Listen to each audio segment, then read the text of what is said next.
Well, a very warm welcome to you. Lanky Explorer here with a very special addition to this 10-year anniversary of Race the World. After months of training, early mornings and weathers of all flavour, the hard work was almost done and it was time for race day as we headed to the capital. Having embraced the new Elizabeth line, here we are. It was 6 months after receiving a surprise email for a Good for Age place in 2020, so it was time to check out the expo, collect the bib, and bore Katie to death with the latest running gear.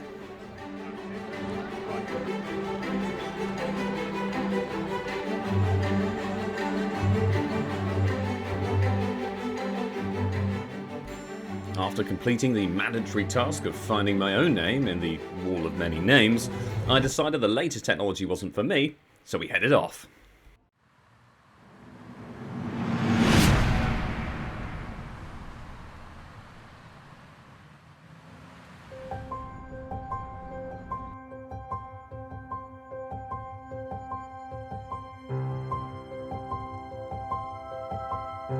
Morning had struck. Race day was upon us, and as I admired the delightful views of Nunhead, it was time to perform the task of becoming a plant-based sardine before hopping off at Blackheath.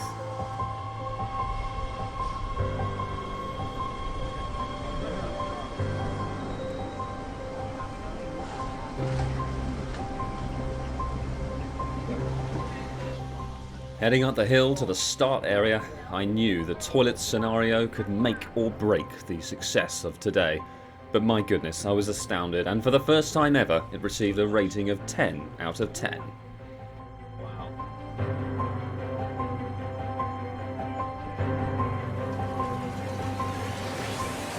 As I spent a few moments to warm up and think about Kate, I approached the start wave, and I have to say it was heartwarming to see so many runners supporting the cause for the shortage of bin liners.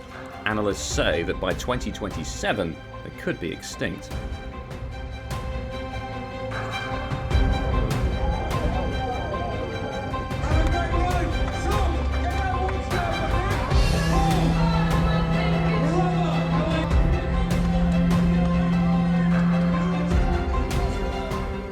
After months of training, this was the big moment as we crossed the line. Sub 3 the aim, 6:50 miling crucial. Let's do this.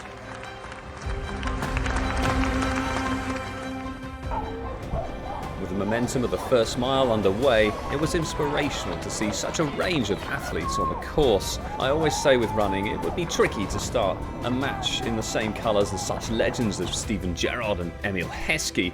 But anyone can start a race with the likes of Mo Farah and Eliud Kipchoge.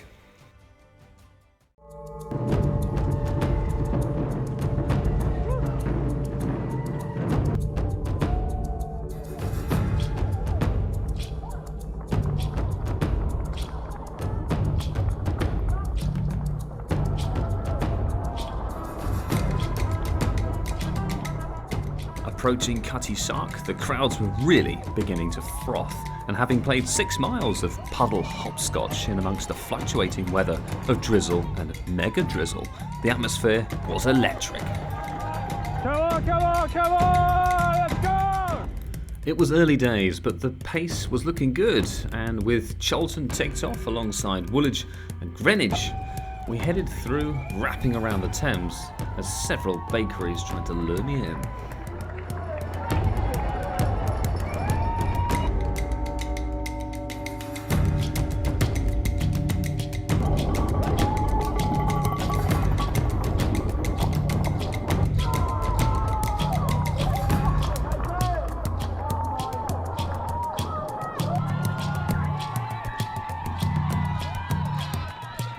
As ever, it was inspiring to see the range of runners and the crowd packed in full force despite the British weather.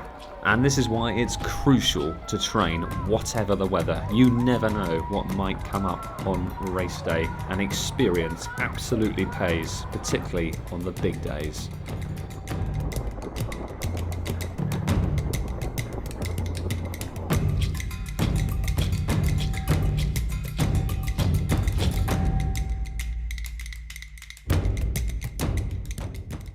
With father having recently completed a DNA test confirming his Scotsmanship, I passed some of his fellow countrymen before I spotted some Lanky Explorer elite fans.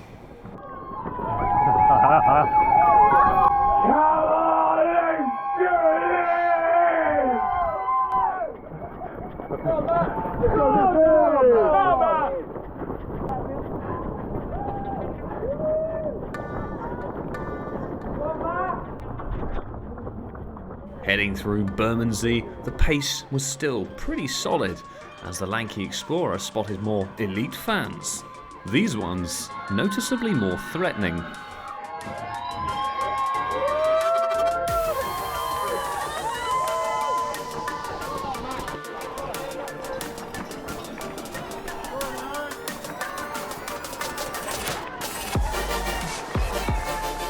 With a fellow GoPro enthusiast passing by, 12 miles were done and we were approaching one of the race highlights in the shape of Tower Bridge.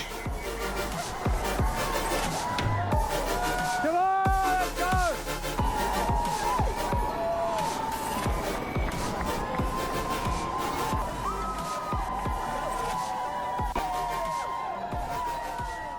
With the incredible scene of Tower Bridge ticked off, my elite fan senses began to tingle as I spotted a pair of twins in the crowd with a very impressive homemade sign. And as we passed the halfway marker, it was time to head towards Canary Wharf, somewhere I really struggled in 2018. Would it be different this year though?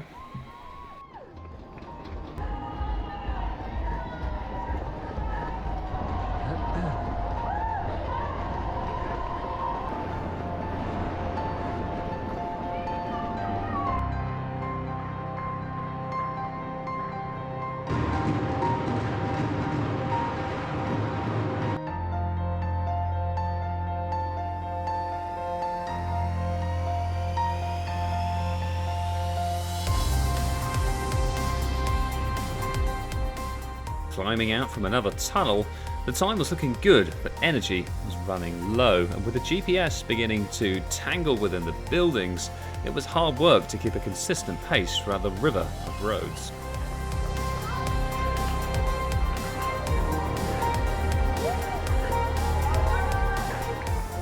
With the support bolstered by another appearance from the family, and father trying to understand how he deleted all his emails on his phone, I was almost out of the financial district, heading towards home.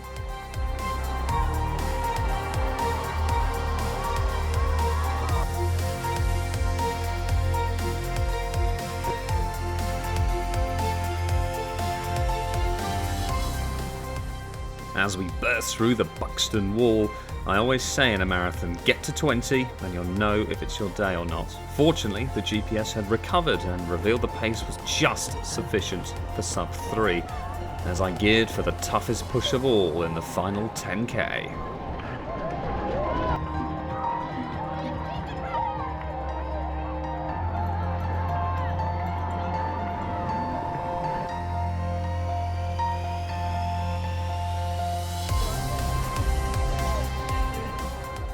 With cramp beginning to grip runners, we hugged the Thames as we passed London Bridge, Blackfriars and Waterloo, with just a 5k remaining, with the crowds making all the difference in this final stretch.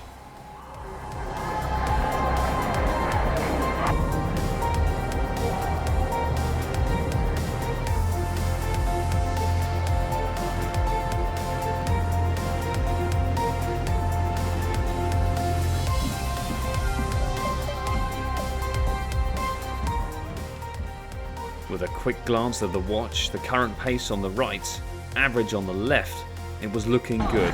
It's now or never in my final road marathon to claim sub 3.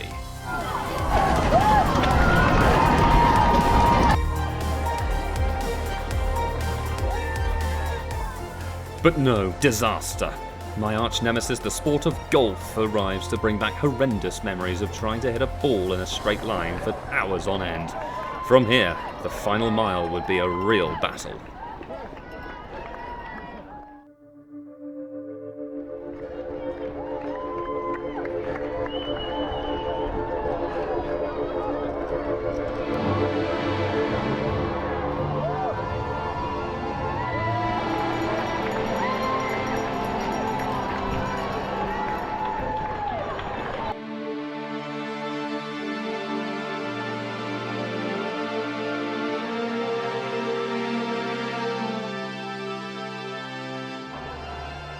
the memory resurfacing of throwing a golf club in a lake, I had to remain focused. This was the moment. The hard work was done. It was just the last few hundred yards. But would it be enough to seal sub 3?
Thank you. Appreciate your time.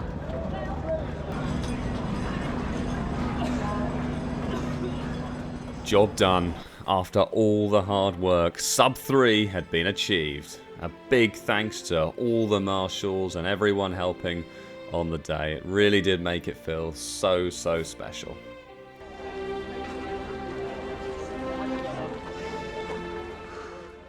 As I waddled past the bag drop, almost out of the race bubble back into the normal world, I spotted a rather big Hastings Parkrun legend.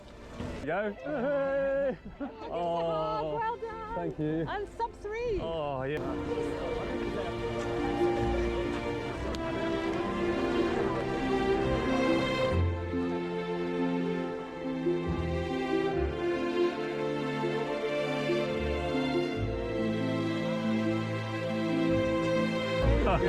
Yeah, think on plants, man.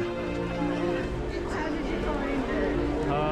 Yeah, pretty good. Certainly noticed because it was on our message thing. Having met up with Mother and Grandma after the finisher funnel, Mother began to boast about her pre-race knowledge. She said he's wearing a vegan top. Said, I know, Katie, I've known all along. Exemplifying sub 3 pace, we wandered over to join the rest of the crew as I wondered why Father had brought a shovel to the marathon. Like you can tell you 2:57. I was just saying to, yeah. As I delivered a delightful post-race chat, it really started to sink in. The months of training, having family and friends there on such a magical day, there really is no better feeling. It's a totally experience, without a doubt, out of the way. When he finished, you mean? We saw him at the first point we saw.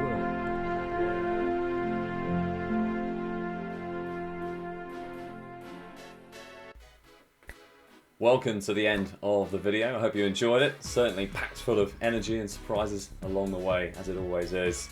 Now, of course, you've reached the end of the video, so it's prize time. And today, the person with the first correct answer will be winning some energy gels. Now, these are fantastic for any kind of endurance event. They really do keep you going and keep your electrolyte levels nice and high, topped up, ready for what's ahead. And to be in with a chance of winning today's prize, I need you to tell me which insect did you see on the route today? Now, all is not as it may seem, but keep your eyes peeled, and the person with the correct first answer will win that prize. Well, thanks again for watching. I hope you enjoyed it. We've got some really exciting plans later this year. Trust me, you haven't seen anything yet.